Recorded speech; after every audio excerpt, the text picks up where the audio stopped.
नमस्कार, मैं अनिल शर्मा आपका एक बार फिर से स्वागत करता हूं आपके अपने YouTube चैनल कॉमर्स बाय पाठक शक्ति। बहुत दिन बाद आज एक बार फिर से मौका मिला है आपके सामने आने का।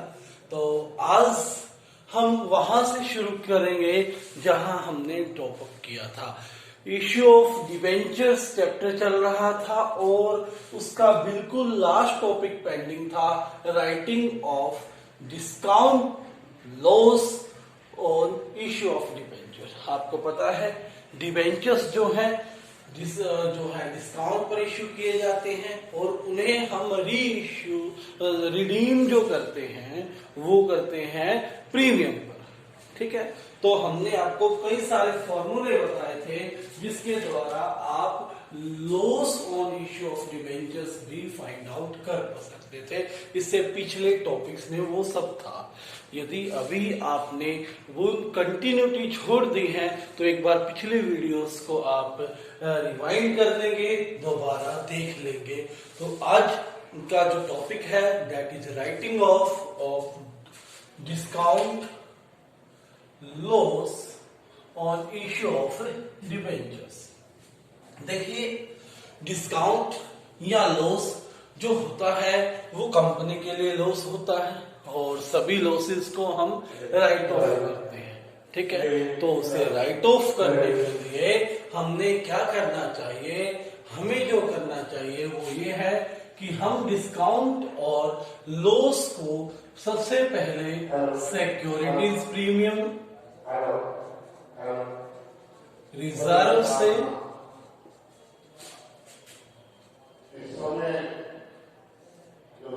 किया गया है। ठीक है, कैपिटल रिजर्व से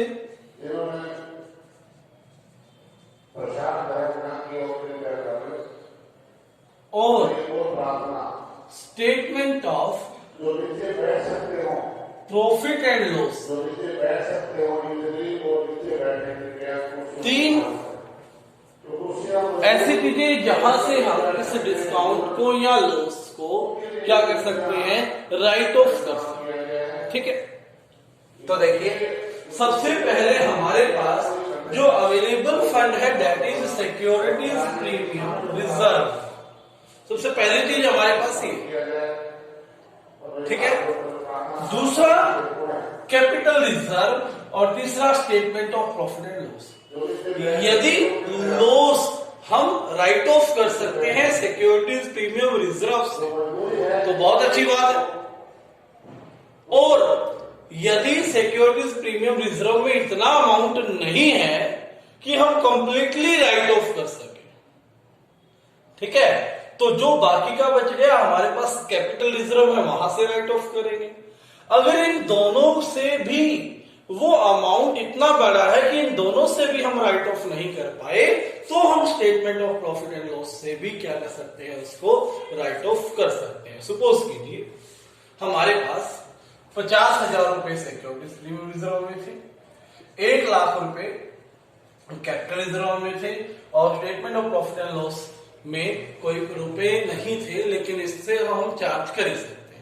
यदि हमारा डिस्काउंट या लॉस 20,000 रुपए है तो सिंपली हम ये सिक्योरिटीज प्रीमियम रिजर्व से ही पूरा हो जाएगा। तो एंट्री क्या होगी, securities premium reserve account debit to discount on issue of debenture या to loss on issue of debenture. यदि लॉस या डिस्काउंट 75,000 है तो एंट्री क्या होगी, securities premium reserve account debit to loss on issue of debenture 50,000। अब 50 तो right of हो गया, 25 अभी भी बाकी है, तो same capital reserve account debit to discount और loss on issue of debenture. ठीक है बात। यदि अमाउंट आपका मान लीजिए 2 लाख है तो क्या करोगे, securities premium reserve account debit 50,000, capital reserve account debit 1 lakh, statement of profit and loss account debit to 50,000 हो गया, to discount on issue of debenture कितना आ गया, 2 लाख रुपए। आइए क्वेश्चन करके देखते हैं। आपकी बुक में इलस्ट्रेशन नंबर 31 है, उसे सोल्व करवाएंगे। इलस्ट नंबर 31 क्या कहता है, ऑन 1 नवंबर 2018 एयरटेल लिमिटेड के पास 40,000 डिवेंचर्स थे। 40,000 डिवेंचर्स 10% वाले डिवेंचर्स थे ये 40,000, 100 ईच इश्यू किए गए 95 पर, यानी कि 5 रुपीज डिस्काउंट पर, और रिडीमेबल एट 100, तो डिस्काउंट कितना हो गया 5 रुपए। ठीक है, debentures were fully subscribe. It has a balance of 80,000 in capital reserve. Capital reserve में है 80,000 और 1.5 लाख रुपया है सिक्योरिटीज प्रीमियम रिजर्व में। Capital reserve 150, securities premium reserve. ठीक है, तो राइट ऑफ करने के लिए उसने कहा, तो सबसे पहली बात हमारे पास डिस्काउंट कितना है, 40,000 डिवेंचर्स थे,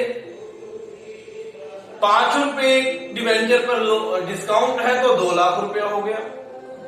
अब 2 लाख रुपए हमारे पास सिक्योरिटीज प्रीमियम रिजर्व में तो नहीं है। ठीक है, 2 लाख रुपए हमारे पास सिक्योरिटीज प्रीमियम रिजर्व में नहीं है। कैपिटल रिजर्व में कितना है 80,000। तो सबसे पहले किसमें से लेंगे, कैपिटल रिजर्व। कैपिटल रिजर्व, क्योंकि सबसे पहले यही होता है। कैपिटल रिजर्व अकाउंट डेबिट कितना 80,000, securities premium reserve account debit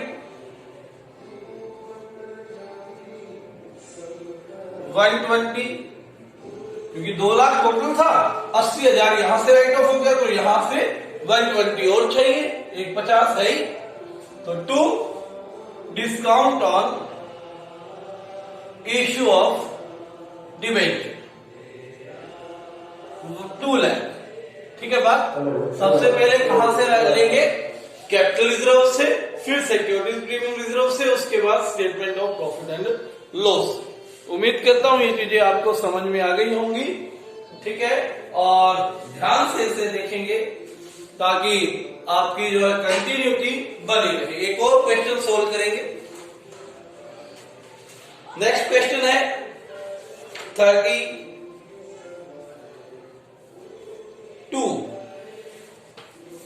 कहता है 20,000 डिवेंचर्स थे, 100 रुपए ईच, 5 रुपए रिडीमेबल, 4 रुपए प्रीमियम पर, यानी कि 100 का डिवेंचर रिडीमेबल 105 पर, रिडीम वैल्यू 105, इश्यूड एट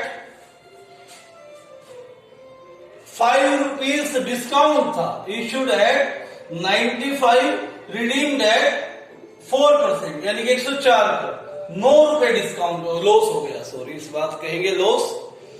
और 20,000 डिवेंचर्स थे, 20,000 गुना 9, 1,80,000 रुपए क्या है आपके पास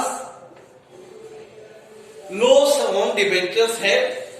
ये कहता है कि कैपिटल रिजर्व से पहले लेंगे, उसके बाद सिक्योरिटीज प्रीमियम से, और फिर भी बैलेंस बच जाता है तो statement of profit and loss से, जैसे कि मैंने बताया था।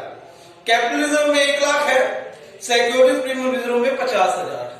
ठीक है, कैपिटल रिजर्व में 1 लाख रुपए थे, तो पहले कैपिटल रिजर्व लेंगे। Capital reserve 1 lakh, securities premium reserve में 50,000 थे, लेकिन टोटल लॉस 180 था। ठीक है, अभी भी हमारे पास 150 ही पूरा हुआ है, तो 30,000 रुपए कहां से उठाए जाएंगे, statement of profit and loss से उठाए जाएंगे। कितना 30,000 to loss on issue of debentures 180। तो इस तरह से डिस्काउंट या loss on issue of debentures को आप राइट ऑफ कर लेंगे। तो ये था आज का टॉपिक, और ये लास्ट टॉपिक था इस चैप्टर का। चैप्टर आपका ओवर हो चुका है। और रिडम्पशन ऑफ डिबेंचर, रिडम्पशन क्या होता है मैं आपको जनरली बता देता हूं।